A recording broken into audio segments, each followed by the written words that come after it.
My boy moms feel me on this. My son has my heart and my soul. I obviously am obsessed with Stevie Lee. She is just the greatest little girl in the world. But my whole life, I always wanted to be a boy mom. You will be popular. You're gonna be popular. Aw, young love. I remember that feeling. My first boyfriend. That's his mom. Well, that's not his girlfriend, that's his mom. I never thought that I would be that toxic boy mom. I love my 4 kids equally, but that last little boy just hits different. A boy mom can't imagine her 19-year-old baby boy beginning to date because, in her words, I was his first love. The mom posted to Facebook revealing her sorrows about her beautiful baby boy, who is in fact a 19-year-old grown man, and his desire to date. This mom says she just can't imagine another girl. Where do we begin with this? Did that make you uncomfortable? Yeah, because it made me uncomfortable, and I just had to share that because I was like, I can't be the only person that's finding these boy moms weird. Y'all, ooh, I have a lot to say on this. Hi, love. Today, I want to talk about this toxic parent dynamic between the moms and their boys, or their boys and their, oh, I don't even know how to say it, but it's getting weird and funky up in here. I mean, why do you act like that? Like what? The way that you... Why do these boy moms do the things that they do? And what is the impact of these so-called sons when they grow up and their relationships between their wives? I actually believe that the whole showing your baby boy doing something so basic and being like, oh, only boy moms can understand this, and praising the little boy for doing something all babies do, basically. I think that's the start of how men in general want to be praised for things that are basic. I cook dinner for the children. Oh, I pick the kids. Like, as you should. As you should. I think the question that's on everybody's mind is, why do these mothers do that? Why are boy moms weird? Why are they seeking this emotional and weird, I don't even know what to call it, love from their sons? I mean, the obvious reason is that they are seeking this emotional fulfillment from their sons that they are not getting from their actual partners, their husbands, because their husbands don't care for them, aren't the perfect guy they always looked for. Now they've birthed this perfect guy that's gonna replace that, and they're gonna raise someone who's gonna love them the way they were never loved.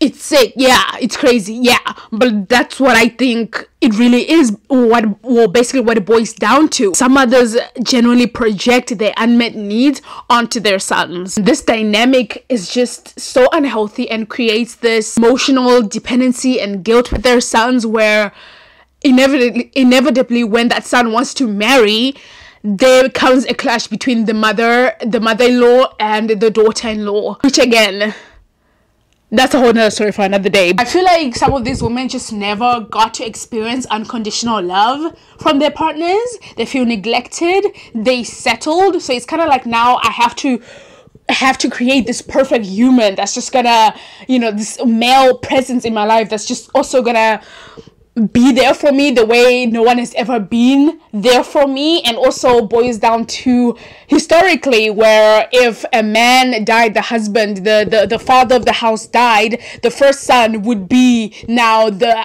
leader of the house. He would not have to take care of the house. And I can't believe I actually forgot to say this, but a lot of women in a lot of cultures are praised more when they give birth to a son in order to continue the family name. And some women in other cultures, if they continuously have baby girls, they are replaced. A new wife is brought in to give the man the son. So it's more like some women really pride themselves of having son because it is a way to get validation from their husband, also their husband's families. So having a son is like getting the prize. So they definitely want to keep that, you know, that little baby boy on their side so they can finally have a man that's gonna ride and die for them. And I just thought of this as I'm watching Game of Thrones. I don't want to spoil it for those that haven't watched it, but basically having a son in that series is like very, very important and just like ups your value as a woman.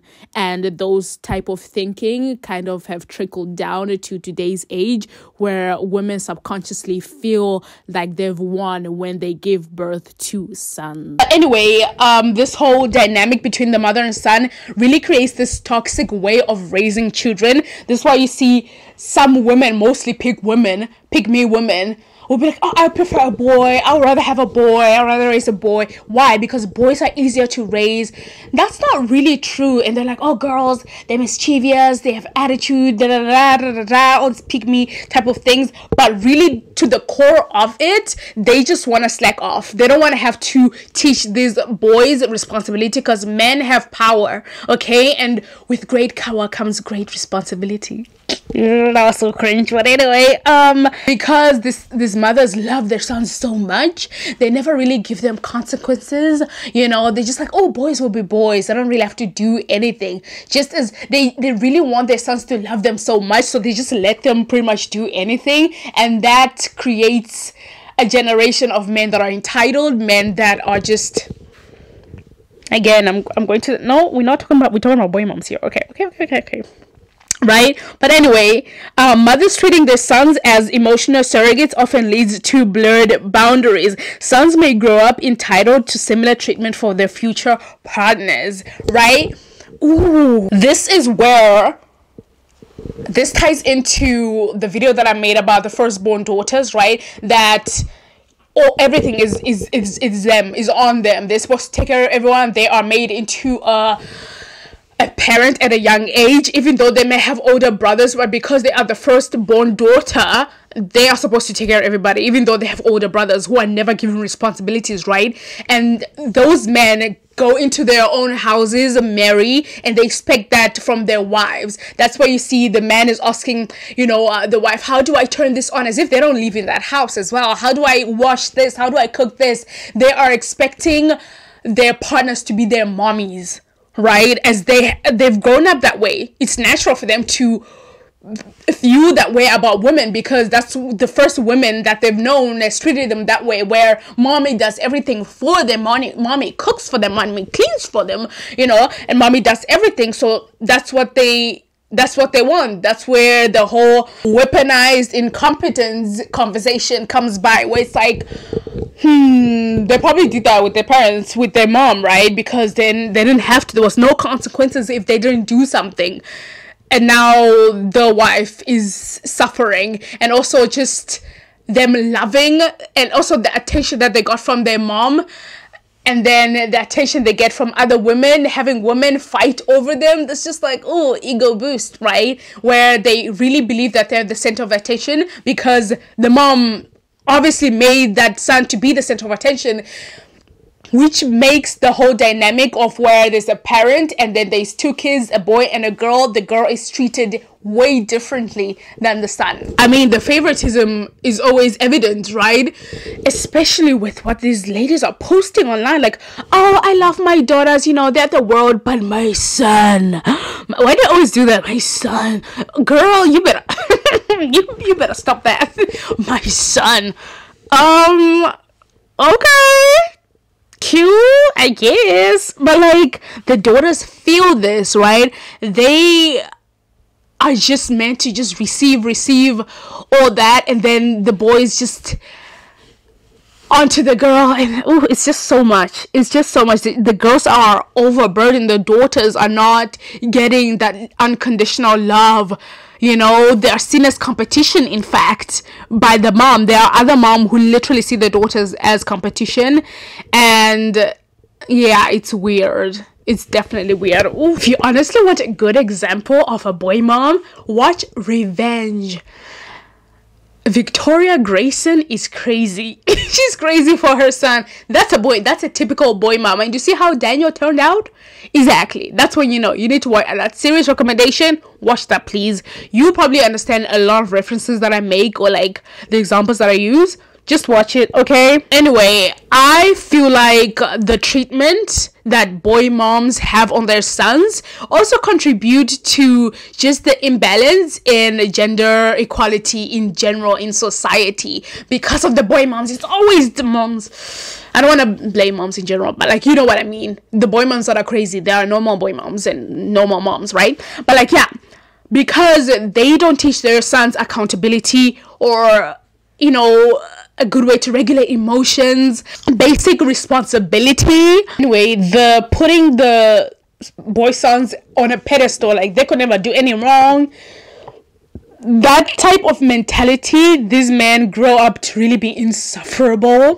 Came up for me is a realization, and I've always said this: boy moms are just simply retired pygmies. These women tend to have this parenting style that's very permissive and like low-key emotionally incestuous. They tend to coddle the sons in a very unhealthy way that the sons are not able to really free themselves in adulthood. Maybe you'll hear of the term mama's boys, but that is not the same as having a mom that was a boy mom, because a man can be a mama's boy and the mom doesn't even have to be a boy mom. But there's something about a boy mom that's very problematic. It creates a very unfair dynamic within the home. Pick-me moms that are also boy moms, they tend to use authority to kind of subjugate the woman to unfair roles or subjugate them to, you know, women to very domestic submissive roles, while simultaneously coddling the sons and enabling the lack thereof. Like the way in which they pour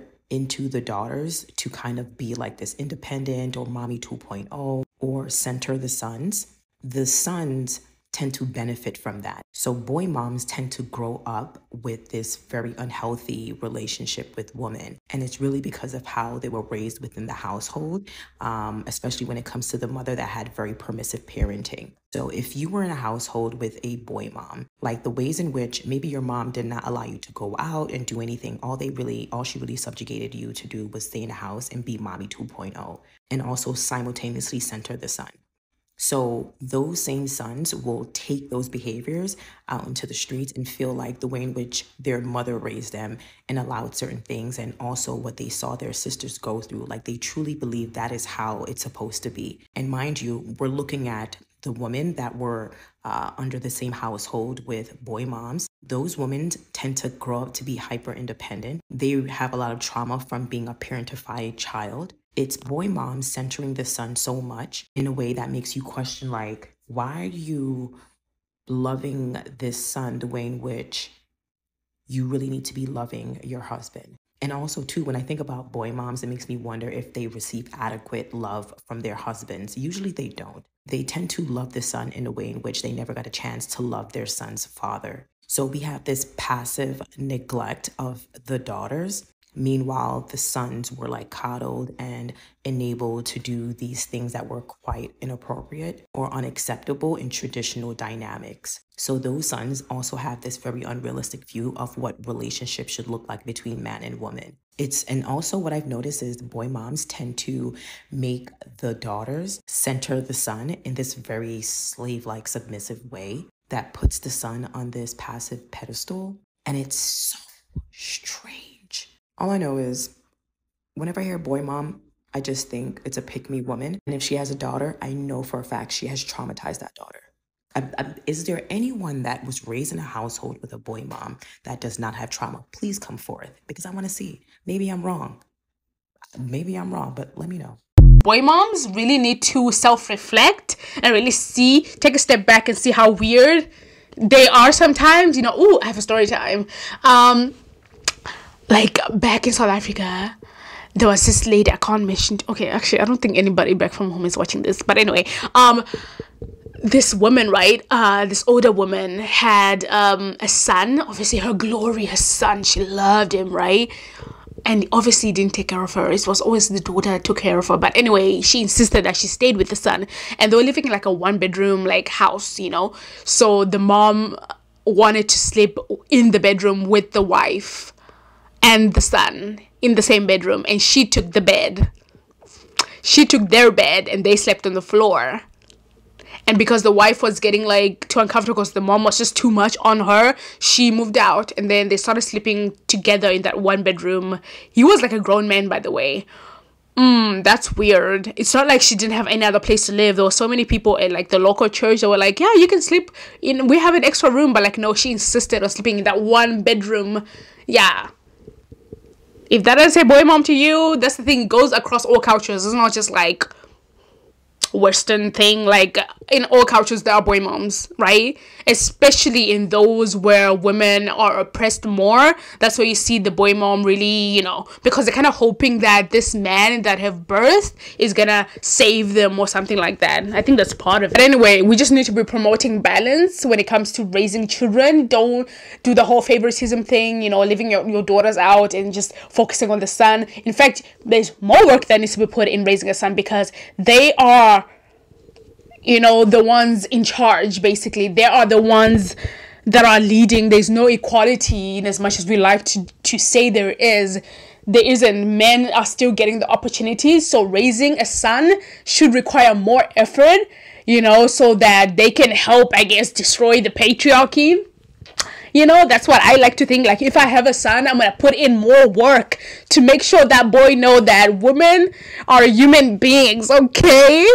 Because I think that would be the worst. If I raise a son who end up to be red pill, I would literally, like, I would feel like I failed as a mother. You know, you always want to raise your son to respect and be a safe space for women in this male-dominated world. Because honestly, seeing what happened in America and Donald Trump winning, it shows you that the women that are raising those sons that voted for him, like, y'all didn't teach your boys to respect women and, you know, fight for women's rights. But anyway, we're not going to go back into that. We're not going to go into that. But anyway, tell me what you guys think about this video. Tell me down in the comments. And see you guys next time. Bye.